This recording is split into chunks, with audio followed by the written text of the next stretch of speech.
The Lord's Prayer, Part 5. Give us our daily bread.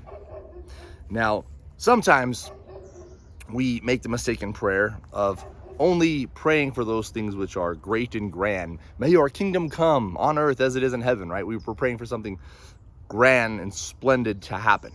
And other times, we're so caught up in our needs here physically that we're just caught up on ourselves and our immediate needs, and we care nothing for the spiritual reality. So both are ultimately important. We need to pray for these things that are spiritual, but we also need to pray for the tangible, the day-to-day, the physical things. Neither are bad.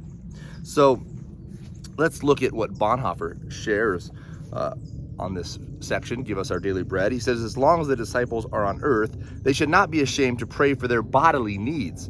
He who created man on earth will keep and preserve their bodies. It is not God's will that his creation should be despised. The disciples are told to ask for bread, not only for themselves, but for all men on earth. For all men are their brethren. The disciples realize that while it is a fruit on the earth, bread really comes down from above as the gift of God alone. That is why they have to ask for it before they take it. And since it is the bread of God, it is new every day. They do not ask to lay up a store for the future, but are satisfied with what God gives them day by day.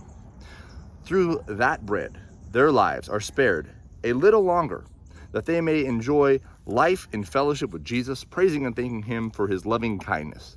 This petition is a test of their faith, for it shows whether they believe that all things work together for the good to them that love God.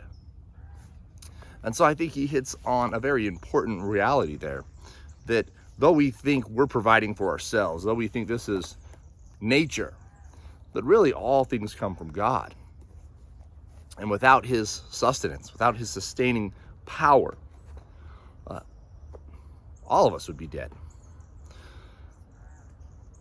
But he causes the rain to fall on the righteous and the unrighteous. This is what we call common grace, that God is gracious in some way and form to all mankind, even to the wicked, right? He allows those who are evil to eat and experience pleasure and experience good things. However, it's to their judgment that they are without excuse when they stand before him. To the believer, to those who love God, right? We realize it's God's gracious provision for us, and that we shouldn't take it for granted, and that we should thank him for everything in our life, day by day, more and more. So let us not neglect that. Let us thank him today. Before each meal, let's thank the Lord for his provision. And not only then, but in all things. Have a blessed day.